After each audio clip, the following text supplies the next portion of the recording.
Hello everybody, I am Baltmatrix, and today we're taking a look at Transformers Legacy Voyager class Optimus Prime from Transformers Animated. We've got other animated figures here. We've got Deluxe Bumblebee, Deluxe Prowl, and then we've got Bulkhead. Needless to say, Prime is a chunky boy. The coloring on the figure works well. We've got the animated color scheme, even if the colors are a little bit more muted than they are in the show.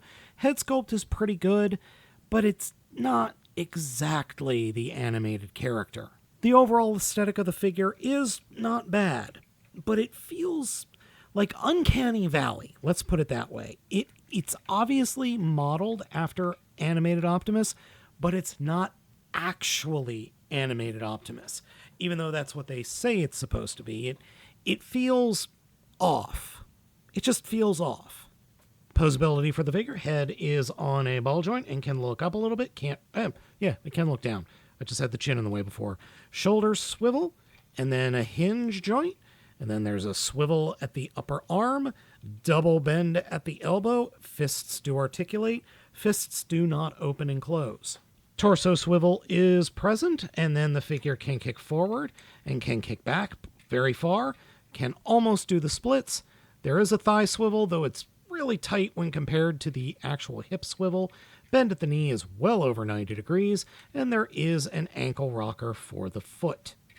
Optimus comes with one accessory, and that is his big axe. It's really big. It is a very big axe. It's very well painted, and I do like the overall look of it. It does extend, as you can see, and it does collapse, and there is the little rocket nozzle on the back, so you can attach a blast effect gimmick. You can attach a blast effect to it, so that does work, and I do like that because, well, he did have a rocket-powered axe in the show.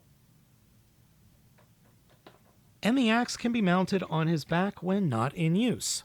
The figure is highly posable, as you saw, but the one big problem I have with it, no heels. Virtually none. He has a tendency to fall over, which you've already seen. And I really hate trying to pose him because every time I do, he just falls over. Yeah, that sucks. There is a peg hole in the keister for a figure stand, which does allow for posing, but the figure's heavy and all my figure stands can't hold the weight of the figure up. Though he can ride a T-Rex with no problems, even if it does make the T-Rex look a little tiny. Though oddly enough, he fits in the Decepticon throne perfectly, which is going to be nice when the Motormaster repaint comes out later this year. Alright, transformation time. To start off with, come to the fists and push the fists out and flip them up into the forearms like that. So, open the fist, flip the fist in, close that up, and then take the arms and fold them up, and there are these little pegs on the forearms that will snap into that. It's not really a peg hole, it's more of a gap in the swivel for air to get out. Then turn the arms up so that they're pointing up, and then flip them out like that. Take the chest, pull the chest away from the figure like that. Come to the backpack, and pull the backpack up and away like that. Reach underneath the shoulders and push the whole tummy section back. That will then allow the little wheels to unpeg and flip out. Then we could take the shoulders and fold them up like that, and fold that up like that, and then bring the front of the truck mode in and snap it into place. And there are little slots here on the side of the shoulders that will snap that into place. Then bring the roof up and bring that up and snap that into place and get everything smushed together nice and neat. Take the entire tummy section, turn it around 180 degrees, fold it up, and these little pegs will peg in to the back of the wheels. Then we can bring the wheels down and snap them into place. And every time I do it, every time I bring the wheels down, no matter if I've got the whole thing transformed or not, it pops something off. Fold the feet down and pull them out and away. Now with the feet toned down, come to the outside of each leg and pull this entire section out and straighten it out and try not to pop things off. They go right back on. And then hinge the door up, and there's a little slot that will peg into that peg, or to that peg. And just get all of that lined up into place. combine the rear of the vehicle modes together. Open that up. Flip that up. Peg that into place, and it's supposed to peg in better. Then fold the feet up, and they will peg in to those little peg holes. And that's it. And that's just the way this whole figure feels. It feels close, but just not quite right. It's not bad. It's not broken. It's mildly flawed in some respects, but it's not bad. It just doesn't feel quite right, if that makes any sense. It's so weird. All of the animated style figures are so close to being, well, except Bulkhead. Bulkhead, that definitely doesn't feel like that's supposed to be Bulkhead. But all the others feel very, very close to what they're emulating, but they're not quite there. It's just odd. And it's kind of disconcerting. It really is. Oh, one thing when we get back to the transformation, or when we transform back into robot mode, you want to line up this little peg hole with that peg.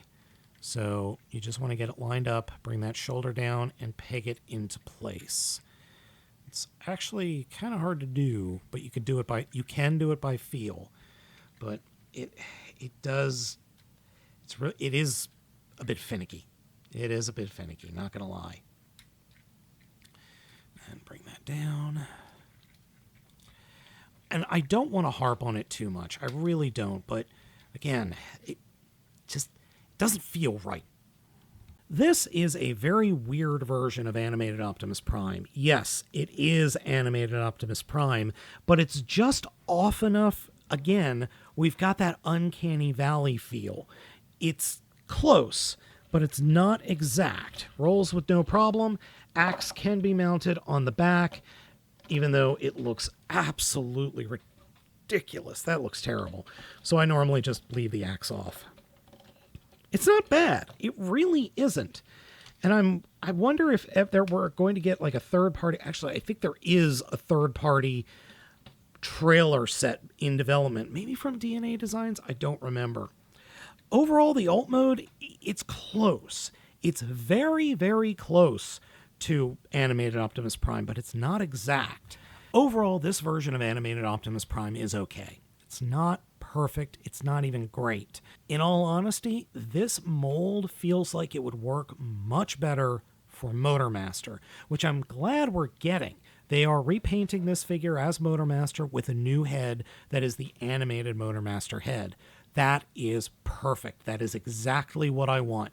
I would love to have on my shelf the Voyager version of this character from the original show, and then that Motormaster version. Very similar, but they're not exactly the same, which is cool. Overall, would I recommend it? Only pick it up if you're an absolute fan of animated. Otherwise, wait for it to go on sale and then pick it up for cheap if you want it. All right, folks, let me know what you think of animated Optimus Prime down in the comments. Thank you all for watching. I have been Baltmatrix, and I hope you all have a wonderful day.